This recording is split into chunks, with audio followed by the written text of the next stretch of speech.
Hello friends, आज की story बहुत ही इंटरेस्टिंग होने वाली है। आई होप कि ये स्टोरी आपको पसंद आए। तो चलिए हम स्टोरी को स्टार्ट करते हैं। एक समय की बात है, ग्रीनफील्ड नामक एक हलचल भरे शहर में एक जिज्ञासु और बहादुर लड़की लिली रहती थी। लिली को रहस्यों को सुलझाना बहुत पसंद था। एक दिन अपनी दादी की अटारी की खोज करते समय उसे एक पुराना धूल भरा बक्सा मिला। उसके अंदर उसे एक रहस्यमय नक्शा मिला जिस पर अजीब चिन्ह बने हुए थे और उस पे एक नोट भी लिखा था, हारमनी द्वीप का खोया खजाना एक शुद्ध दिल वाले को मिलेगा। यह देखकर लिली की आंखों में चमक आ गई। वो जल्दी से अपने दोस्त मैक्स के पास गई और उसे नक्शा दिखाया। मैक्स एक होशियार और सतर्क लड़का था जिसे पुरानी चीजों के बारे में पढ़ना पसंद था। मैक्स ने खोए हुए खजाने को ढूंढने के लिए यात्रा पर जाने का फैसला किया। लिली और मैक्स ने अपनी अपनी थैलियों में आवश्यक चीजें पैक की और अगली ही सुबह जल्दी निकल पड़े। वे नक्शे को फॉलो करते हुए घने जंगल, नदियों और पहाड़ों को पार करते गए। जैसे जैसे वे जंगल की गहराई में गए, उन्हें विभिन्न चुनौतियों का सामना करना पड़ा। उन्हें पहेलियों को हल करना पड़ा, भूल भुलैया से गुजरना पड़ा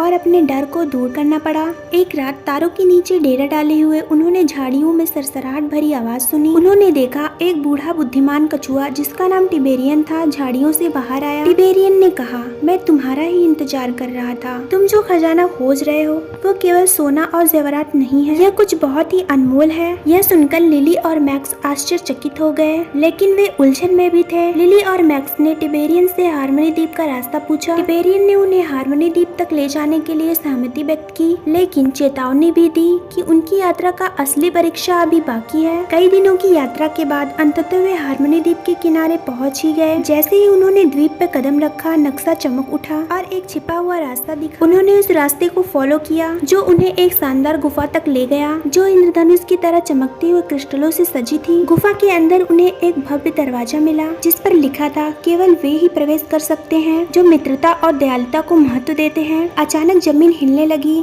और दरवाजा बंद होने लगा। लिली और मैक्स को तेजी से काम करना पड़ा। उन्होंने महसूस किया कि दरवाजे को खुला रखने के लिए उन्हें दयालुता और टीम वर्क का प्रदर्शन करना होगा। उन्होंने साथ मिलकर बाधाओं को पार किया और जब वे हतोत्साहित महसूस करते थे तो एक दूसरे को प्रोत्साहित किया और हर दयालुता के कार्य के साथ दरवाजा और चौड़ा खुलता गया और फाइनली वे दरवाजे के अंदर चले गए। अंतिम कक्ष के अंदर उन्हें एक प्राचीन स्क्रॉल और एक बक्सा मिला। स्क्रॉल पर लिखा था, हारमनी द्वीप का सच्चा खजाना दोस्ती, प्रेम और दयालुता की शक्ति है। यही वो खजाना है जो दुनिया को बदल सकती है। जब उन्होंने बक्सा खोला तो उन्हें सोना और जेवरात नहीं मिला, बल्कि उन लोगों की पत्र और कहानियाँ मिली जिन्होंने दयालुता के कार्यों के माध्यम से अपने समुदायों को बदल दिया था। उन्होंने महसूस किया कि खजाना कोई भौतिक वस्तु नहीं थी, बल्कि उनके आसपास की दुनिया पर पड़ने वाला सकारात्मक प्रभाव था। लिली और मैक्स ग्रीनफील्ड वापस आ गए और स्क्रॉल और संदूक में रखी कहानियों को सभी को बताया। उनकी यात्रा से प्रेरित होकर नगरवासियों ने दयालुता के कार्य करना शुरू कर दिए, जिससे ग्रीनफील्ड एक खुशहाल और अधिक शक्तिशाली स्थान बन गया। इस प्रकार मैक्स और लिली ने सीखा कि सबसे बड़ा खजाना दोस्ती, प्रेम और दयालुता के माध्यम से दुनिया को एक बेहतर स्थान बनाने की क्षमता है। So friends, moral of the story, जीवन में सच्चा खजाना धन या भौतिक संपत्ति नहीं है, बल्कि वे रिलेशन है जो हम बनाते हैं और जो काइंडनेस हम दूसरों के प्रति दिखाते हैं। आई होप कि ये स्टोरी आपको अच्छी लगी होगी। मिलते हैं एक नई इंटरेस्टिंग स्टोरी के साथ हमारे नेक्स्ट वीडियो में। Thank you for watching.